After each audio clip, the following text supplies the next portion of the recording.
ஆண்டவராக இயேசு கிறிஸ்துவின் விலையேறப்பட்ட நாமத்தினாலே ஆண்டவர்கள் கொடுத்ததான ஏஜே பவர் மினிஸ்ட்ரி சார்பிலே உங்கள் யாவருக்கும் அன்பின் நல்வாழ்த்துக்களை தெரிவித்துக் கொள்கிறேன். இந்த நாளிலும் உங்களை சந்திப்பதில் மிகவும் சந்தோஷப்படுகிறேன். எனக்கு அருமையானவர்களே, எப்படி இருக்கின்றீர்கள்? இந்த நாளிலே ஜெபித்தீர்களா? காலை வேளையில் வேதத்தை வாசித்தீர்களா?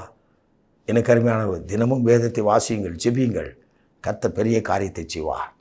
இன்றைக்கு பரிசுத்த ஆவியார் நமக்கு கொடுத்த வார்த்தை நாம் தியானிக்கப் போகிறோம். யோவான் நற்செய்தியின் புத்தகம் 14ஆம் அதிகாரம் முதல் வார்த்தை, உங்கள் உள்ளம் கலங்க வேண்டாம், உங்கள் உள்ளம் கலங்க வேண்டாம்.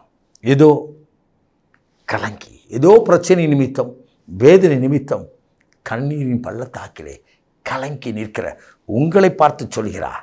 கர்த்தருடைய ஆவியானவர் உங்களை பார்த்து சொல்கிறார், எனக்கு அருமையானவர்களே, உள்ளம் கலங்க வேண்டாம், கடவுள் மீது மாத்திரம் விசுவாசம் வையுங்கள். உங்கள் வேதனை, கண்ணீர், பாரங்கள் எல்லாவற்றையும் உள் இருதயத்தையும் சோதித்து அறிந்த ஆண்டவராகிய கடவுள் உங்களோடு பரிசுத்த ஆவியார் பேசுகிறார். உன் உள்ளம் இருதயம் கலங்க வேண்டாம். ஏனென்று சொன்னால் இருதயத்தில் இருக்கிற எல்லாவற்றையும் என் ஆண்டவருக்கு தெரியும். அவருக்கு மறைவானது ஒன்றுமே இல்லை. என் காரியம் வாய்க்கவில்லையே, என் பிள்ளையின் காரியம் நடக்கவில்லையே, என் கடன் பாரம் மாறவில்லையே, என் சரீரத்தின் வியாதி மாறவில்லை என்று சொல்லி பாரத்தோடு, ஏக்கத்தோடு, மனக்கலக்கத்தோடு இருக்கிற உங்களை பார்த்து தான் கர்த்தர் சொல்கிறார். எனக்கு அருமையானவர்களே, ஒரு முறை ஒரு குடும்பத்திற்கு ஜெபிக்கும்படியாக அழைக்கப்பட்டிருந்தேன். அவர்கள் கலங்கி போயிருந்தார்கள். ஏனென்று சொன்னால் நெடு நாட்களாய் இருந்தது, போகிறது வரதாக இருந்துச்சு. கலங்கி போயிருந்தார்கள்.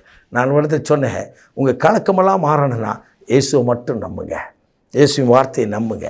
அந்த வார்த்தை இயேசுவை நீங்கள் நம்பும்போது, இந்த இயேசு எனக்காக ஜீவனை கொடுத்தவர், இந்த இயேசு எனக்காக மரணத்தை ஜெயித்தவர், இந்த இயேசு கிறிஸ்து என் பாவங்களை மன்னித்தவர், இந்த இயேசு கிறிஸ்து என் வியாதிகளை சுமந்தவர், இந்த இயேசு கிறிஸ்து என்னுடைய எல்லா வியாதிகளையும் எடுத்துட்டு அவருடைய கரத்தினால் அற்புதம் செய்கிறவர் என்று சொல்லி இயேசுவை மாத்திரம் விசுவாசிங்கள் என்று சொல்லி விசுவாசத்தை குறித்து அவரோடு பேசினேன்.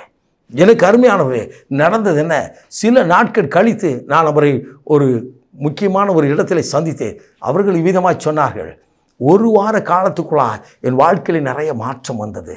எப்படி? இயேசுவிடத்தில் அவள் பேச ஆரம்பித்தார்கள், இயேசுவை விசுவாசிக்க ஆரம்பித்தார்கள். அவள் வாழ்க்கையில் இருந்த எல்லா உள்ளத்திலிருந்த எல்லா கலக்கங்களும் பயமும் அவளை விட்டு நீங்கி போனது. ஆம், இயேசுவோடு நீங்கள் பேசுவென்றால் நீங்கள் விசுவாசிக்கும் போது பதற மாட்டீர்கள். வேதம் சொல்கிறது, விசுவாசிக்கிறவன் பதறான் என்று வேதம் சொல்கிறது. நீ விசுவசித்தால் தேவனுடைய மகிமையை காண்பார். நீ விசுவசிக்க கூடுமானால் ஆம், எல்லாம் கூடும் என்று பரிசுத்த வேதம் நமக்கு சொல்கிறது. அப்படியானால் விசுவாசிக்க விடாதபடி நமக்குள் ஒரு கலக்கத்தை பிசாசானவன் கொண்டு வருகிறார், பயத்தை கொண்டு வருகிறார், ஒருவித கலக்கத்தையும் கண்ணீரையும் கொண்டு வருகிறாள். இதை தாண்டி ஆண்டவரிடத்தில் விசுவாசித்து, ஆண்டவர் எனக்காக சிலுவையிலே மரித்தவர் உயிரோடு இருக்கிறார், அவர் பாதத்தில் நின்று நிற்பே, அவரே என் கண்ணீரை மாற்றுவார் என்று நின்று பாருங்கள். இன்றைக்கு நீங்கள் அற்புதத்தை பெற்றுக்கொள்கிறீர்கள். உங்களுடைய கலக்கம் எதுவாக இருந்தாலும் அதை மாற்றி ஆண்டவருடைய மகிமை உங்களுக்கு விளங்க பண்ண போகிறார். ஏனென்று சொன்னால் இந்த ஆண்டவரை மாத்திரம் விசுவாசிங்கள். விசுவாசிப்பவருக்கு அவர் எல்லாவற்றையும் செய்ய வல்லவர். நீங்கள் நம்பணும், ஆண்டவர் எனக்கு செய்வார். வல்லமை உள்ளவர் மகிமையான காரியத்தை செய்தார் என்று சொல்லி மரியாள், எலிசபெத் சொன்னார்கள். நீங்களும் நானும் அதே போல விசுவாசத்தை வர்த்திக்க பண்ணும்படிய வார்த்தைகளை சொல்லுவோம். இன்றைக்கு இந்த கலக்கத்தை இயேசு மாற்றுவதை நீங்கள் காணப்போகிறீர்கள். ஆம், அன்னை மரியாளுக்கு தன்னை வெளிப்படுத்தின தேவன், எலிசபெத்தின் வாயில் வார்த்தை கொடுத்த தேவன் இன்றைக்கு உயிரோடு இருக்கிறார். அவள் வாழ்க்கையிலும் அற்புதம் செய்தவர் உங்கள் வாழ்க்கையிலும் அற்புதம் செய்ய உங்கள் பட்சத்தில் வந்திருக்கிறார். நாம் ஜெபிப்போமா? மகா பரிசுத்தம் உள்ள தகப்பனே, இந்த அற்புதமான வேலைக்காய் சோத்தரிக்கிறோம். இந்த நாளிலும் உங்களுடைய வார்த்தை கேட்டுக்கொண்டிருக்கிற ஒவ்வொருவருக்குள்ளாக இருக்கிற கலக்கங்கள், திகில்கள், பயங்கள் எல்லாவற்றையும் விளக்கும்படியாக ஜெபிக்கிறேன். கலக்கத்தை கொண்டு வருகிற, பயத்தை கொண்டு வருகிற பொல்லாத ஆவிகள் இயேசுவின் நாமத்தில் அந்த சரீரத்தை விட்டு வெளியேறும்படியாக ஜெபிக்கிறேன். பரிசுத்த ஆவியான ஆளுகைக்குள்ளாய் நீர் கொண்டு வருவீராக.